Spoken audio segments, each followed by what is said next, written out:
Slamdown Podcast is sponsored by Body Slam and Jam, the wrestling game YouTuber. To see his videos on YouTube, search YouTube Body Slam, capital N and Jam, or to follow him by Twitter, it is at Body Slam, capital N, Jam.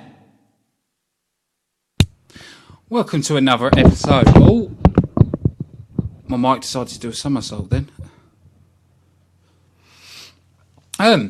Welcome to another episode of Slamdown Podcast. Today we're going to be talking about Survivor Series, and oh my god, probably one of the best pay-per-views this year so far. Now, the last couple of pay-per-views we've had since the draft has been a bit lackluster. The Raw ones have been 50-50. You know, SmackDown's No Mercy was good, but then it was sort of fading a little bit. But this year's Survivor Series, oh my god. I had chills watching it. You know, there is a few points where I think the Survivor Series could have been even better. I know with the main event, there's a lot of people that loved it, a lot of people that hate it. You know, it's very mixed views among wrestling fans. I'm going to go into deep in the main event after I've covered the rest and talk about each side of the views and what I possibly think could be leading on after that. I didn't see the pre-show. I didn't realise they was doing much of a pre-show as it was the big, SmackDown versus Raw. But they did I will quickly go over it. They had the first kickoff match, which was TJ Perkins, Rich Swann and Noam Dar versus Tony Nese, Drew and Daivari. Now, I'm not really into the Cruiserweights at the minute because I think they need more of a storyline, more of a reason to have a match than just throwing matches together. It ended up with TJ Perkins, Rich Swann and Noam Dar winning. I'm a big fan of TJ Perkins and Noam Dar. I've seen TJ Perkins wrestle in TNA, same with Noam Dar, but I've also seen him in the UK indie scene at ICW. Another match we had on the pre-show was Kane taking on Luke Harper, which Kane got the victory on that. I don't know if those matches were good or not, but that was the results. So let's go into the start of Survivor Series where we saw Team Raw versus Team SmackDown in the traditional Survivor Series match. This was the women's elimination match, which I thought was a good match. We saw at the start that Nikki Bella was taken out, which meaning the captain Natalya, or the coach, took her place. Now, what I believed happened here is I think Natalya attacked Nikki Bella to take her place. Because when you saw Natalie go out to her, you go, Nikki, you're alright, and everything else, I think that's false. I think that was just an act to make so no one suspected her. I think when we see SmackDown on Tuesday, I think we're going to find out that it was Natalie that attacked Nikki Bella to get into the match, which I could possibly see that happening. There was a lot of good qualities to the match. The women really did step it up. There was a lot of twists and turns. I still feel they buried SmackDown a little bit, but I can understand why Raw got the upper hand, especially with them having people like Charlotte and Sasha Banks. But I thought Alexa Bliss was amazing. It's a shame Naomi went out as early as she did as well, because she's been built up on SmackDown, and I thought that was sort of a knockdown to her. You know, it was nice to see that they could take out Nia Jax, and the way they done it was brilliant. I don't want to talk too much about the matches because I want people to go and watch them. That's why I don't want to spoil too much for people. But it was amazing. It really did build up in the right way. After that, we had the Intercontinental Champion, The Miz, against Sami Zayn. Now, I predicted that Sami Zayn was going to get the victory here. I thought it was going to be for Raw was going to get this. I thought they were going to take that title. How wrong I was. That The Miz managed to get the victory thanks to Maurice ringing the bell. So let me explain this a little bit better. Sami Zayn had The Miz in the submission. Maurice hit the ring bell, so Sami Zayn thought he won. And then The Miz went through a small package and beat Sami Zayn. A little bit surprised because I did think that was going to go over to Raw because I thought they were going to change a few things round, but obviously not. After that, we had Team Raw and Team SmackDown in another 10-on-10 Traditional Survivor Series Tag Team Elimination. Now, this is another one that I thought was brilliant. I can't remember what way I predicted it, but I think it went the right way. Because if you look at the Raw tag teams compared to SmackDown, Raw has a slight edge on it. I was a bit surprised that they went with the New Day being eliminated at the start. I was quite surprised by that. I thought, New Day was going to be the one that stays to the end. And I quite liked that they did that. I quite liked that they didn't stick, New Day are our champions, so we've got to make them carry on to the end. I quite like that twist. The Usos looked absolutely amazing for SmackDown. But we saw the Raw team get the win by Cesaro and Sheamus, where they actually looked like worked well together, and then they started arguing with each other again at the end. So far we've got the 2 wins for Raw and a sort of a win for SmackDown because they kept that title. But like I said, it's an amazing, amazing Survivor Series. And I'll still say, go and watch it. Please go and watch it. One thing that upset me in this next match was the interference. We had the Brian Kendrick versus Kalisto. Now, I believed that the Cruiserweights was going to go over to SmackDown, especially with this 205 channel starting. I thought, okay, they're going to move it to SmackDown with the 205, and then, I thought SmackDown was just going to have the WWE Champion, the Tag Team, Women's, and the Cruiserweights. That's what I believed. And then we had, before I get on to the interference, it was the way the performance by Kalisto was amazing. It was such a good match. It was what the Cruiserweight should be.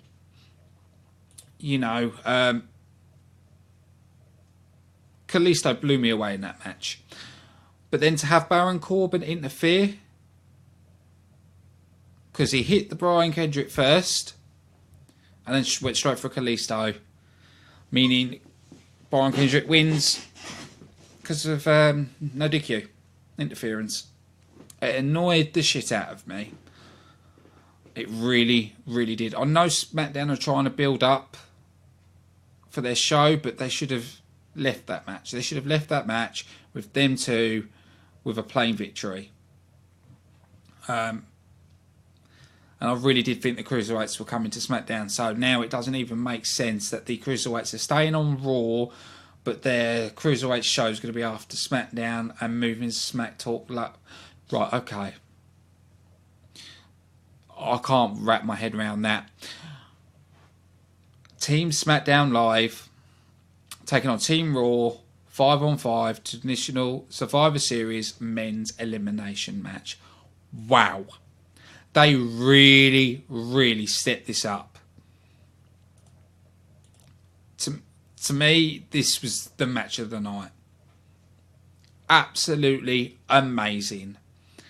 And the spots in this match were unreal. You know, the way they took out Braun Strowman was perfect. Absolutely perfect. Where Randy Orton and Bray attack Braun Strowman, holding him down on the table, with Shane McMahon jumping on off the top turnbuckle with an elbow drop on Strowman. And then when the ref got to 9, Strowman trying to get into the ring. And then you had James Ellsworth under the ring holding Strowman's leg, getting counted out. Brilliant way to get rid of Strowman. Doesn't make him look weak either.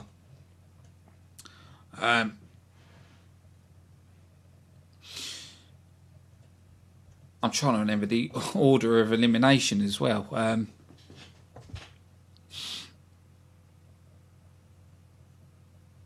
My eyes were glued to them. I wasn't even paying attention to who got eliminated where and when.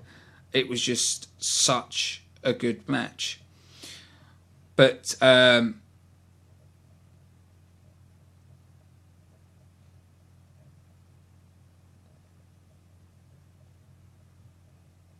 was it. It was Styles and Ambrose started to fight with each other.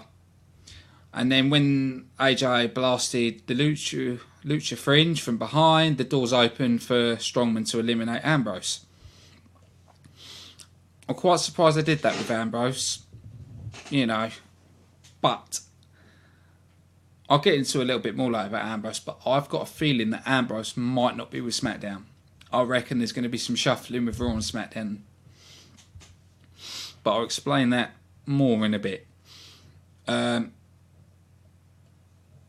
we did see Orton hit Strowman with an RKO as well. And then they sat at the table and then we saw Shane flying. Once Strowman was eliminated, he chased Ellsworth and he went up the ramp. And then Strowman had hold of him, threw him off the stage and into a table. So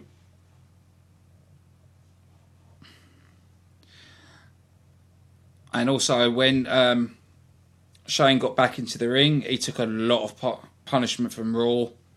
He refused to give in, so Styles tagged himself in and mixed it up with Jericho. However, when Styles knocked Owens off the apron, the prizefighter opted to blast him with Jericho's list, which got Kevin Owens disqualified. And as Jericho was trying to pick up his list, Orton hit him with an RKO, sending Jericho to the back.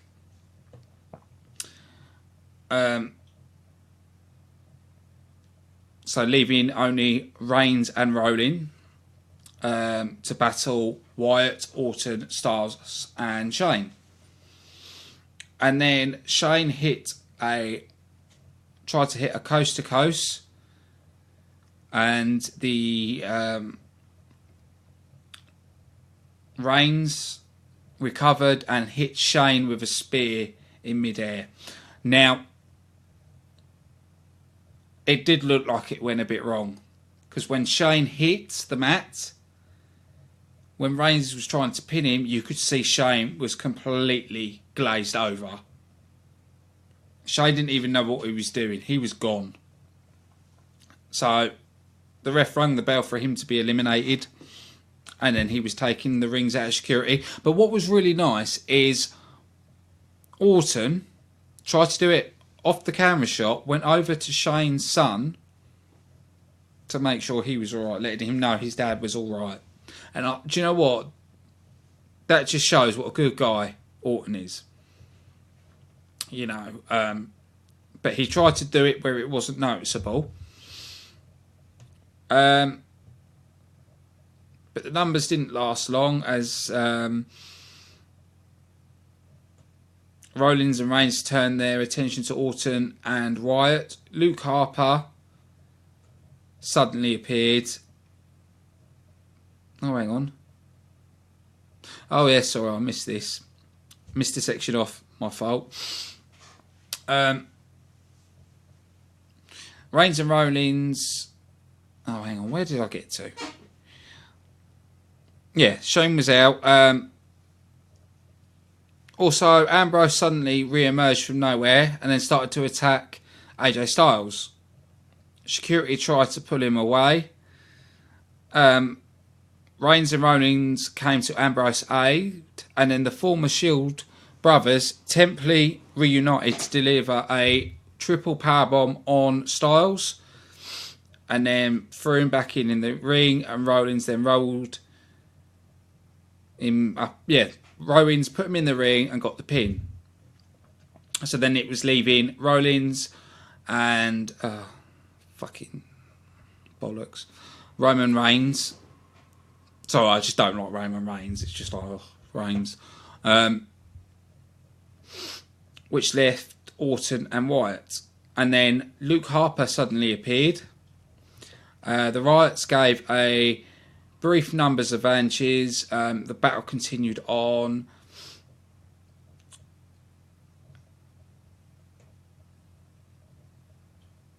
And then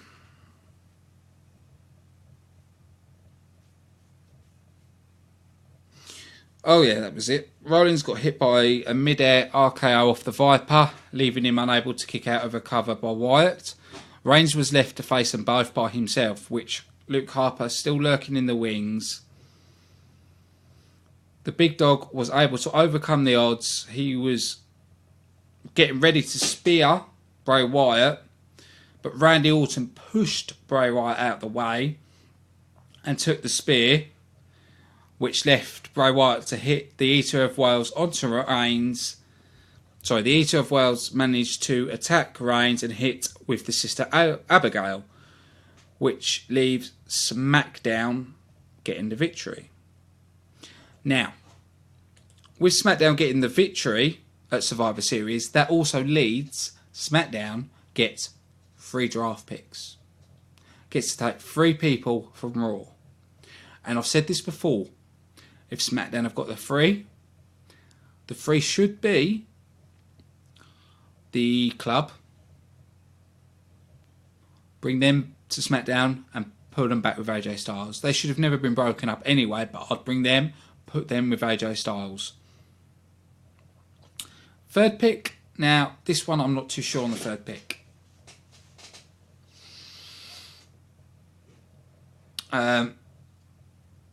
They could easily take Cesaro and put Cesaro as a singles wrestler. But then it's quite a pick. Who do you take from Raw? I'm going to say Cesaro at the minute. But I would love to know, who do you think SmackDown are going to take? You know, you could tweet us with your opinions, or you can comment on this video on who do you think that SmackDown will take. Where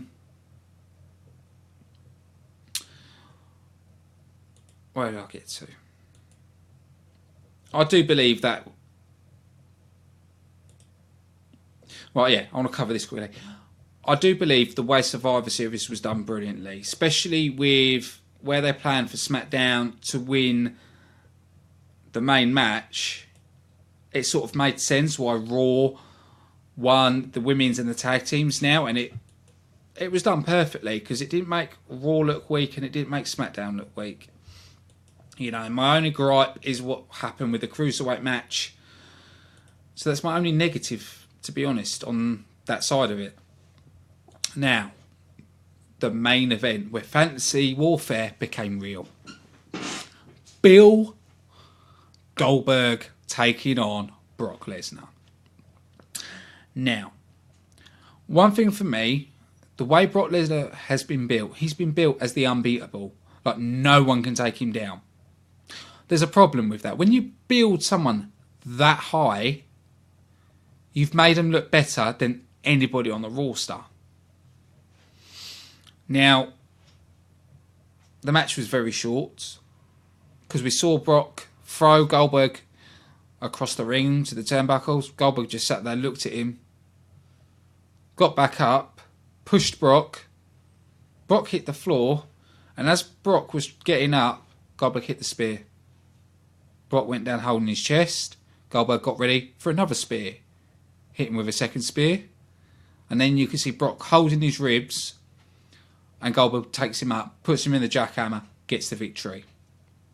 Now, a lot of people have moaned and groaned about this match, but think of it this way, right? So Goldberg's got the 2 victories over Brock Lesnar. Now, I can't see them doing another 3 matches. But with doing this, they've pushed Brock down to show that he is beatable. Which could lead into matches where we see Rusev versus the Brock Lesnar. Because it did get to a bit like, oh yeah, Brock's going to win this match. He's going to win this match. I expected Brock Lesnar to win this match. And when they did this, it was like, Jesus, oh my God. But Goldberg is, or hopefully will be, at Royal Rumble. I believe, I don't think there'll be a Brock Lesnar another Goldberg match.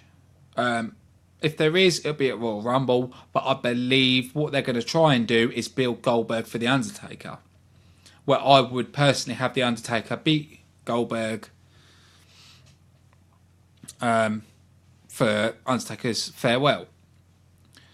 But we'll find out more on Raw what's actually happened when Goldberg's there, and I'm not too sure if Brock's there, but we'll find out. We'll find out on Raw. But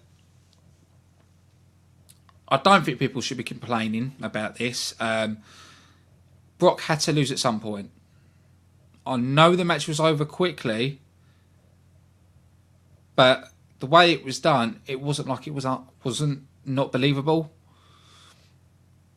You know, and also it gives some of the fans that nostalgia when Goldberg first started at WCW, when he used to, you know, start the match, spear, jackhammer, they're out. And if it does lead to another match, you'll see that Brock will be more wary and it will be built. But I've got, like I said, Survivor Series was probably the best pay-per-view this year. It was built right. It's made me looking forward to Raw and looking forward to SmackDown. I don't think there's anything I've missed that I wanted to cover.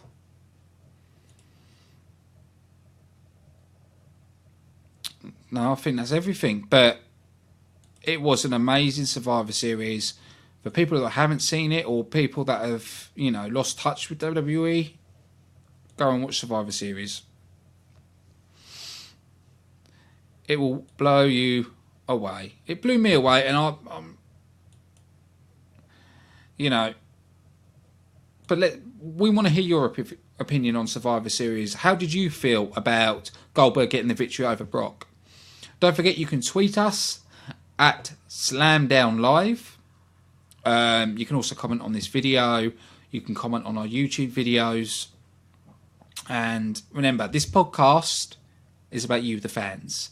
For people that don't know, our call-ins are open. If you go on the website, slamdown.co.uk, click on the Skype button. It will add you to our Skype. And then I will message you with what show you want to call in and sort all that out. But I want to say a big thank you to everybody that's watching this. This has been another episode of Slamdown. We're back tomorrow with the Raw Talk. So this has been your host, Ashley Friend, and we'll see you tomorrow at 9 o'clock